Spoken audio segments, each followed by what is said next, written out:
വിവാഹം ഒരു ആദർശമല്ല, മറിച്ച് ഒരു പുരുഷനും സ്ത്രീയും തമ്മിലുള്ള സമ്പൂർണവും വിശുദ്ധവും ഫലദായകവുമായ യഥാർത്ഥ സ്നേഹത്തിന്റെ വെളിപ്പെടലാണ് എന്ന് ലയോ 14 പാപ്പ പ്രസ്താവിച്ചു.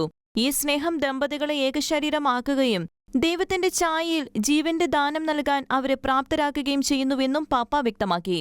ജൂബിലി വർഷത്തോടനുബന്ധിച്ച് കുടുംബം, കുട്ടികൾ, മുത്തശ്ശി മുത്തശ്ശന്മാർ, വയോജനങ്ങൾ എന്നിവരുടെ ജൂബിലി ആഘോഷ സമാപനത്തിന്റെ ഭാഗമായി സെന്റ് പീറ്റേഴ്സ് ചത്തുരത്തിൽ അർപ്പിച്ച പരിശുദ്ധ കുർബാനയ്ക്കിടെ വചനസന്ദേശം നൽകുകയായിരുന്നു പാപ്പ.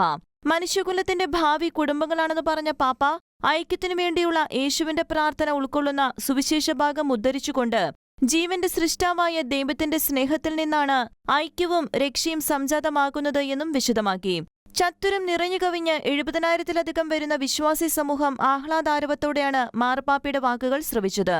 നാം ജനിച്ചത് നമ്മുടെ നിശ്ചയപ്രകാരമല്ലെന്നും നാം എല്ലാവരും ഉടപ്പിറന്നവരാണെന്നുമുള്ള ഫ്രാൻസിസ് മാർപ്പാപ്പയുടെ വാക്കുകൾ ലയോ മാർപ്പാപ്പ അനുസ്മരിച്ചു. ജനന നിമിഷം മുതൽ മനുഷ്യശിശു മറ്റുള്ളവരെ ആശ്രയിച്ചാണ് വളരുന്നത്.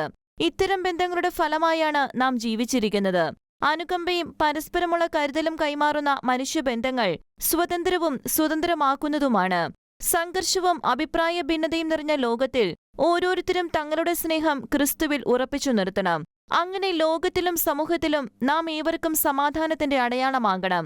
അടുത്ത കാലത്തായി വിശുദ്ധ കുടുംബങ്ങളുടെ മാതൃകകൾ വർദ്ധിച്ചു വരുന്നുണ്ട്.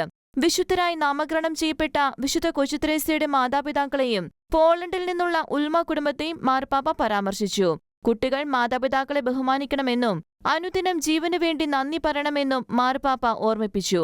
മുത്തശ്ശി മുത്തശ്ശന്മാർ കുടുംബാംഗങ്ങളെ സ്നേഹപൂർവ്വം ശുശ്രൂഷിക്കണം. ഭക്ഷണമേശയിലെ ആഹാരവും ഹൃദയങ്ങളിലെ സ്നേഹവും പോലെ തലമുറകളിലേക്ക് വിശ്വാസം പകരുന്ന വേദിയാണ് കുടുംബമെന്ന് മാർപ്പാപ്പ കൂട്ടിച്ചേർത്തു. International desk, Shikhana news.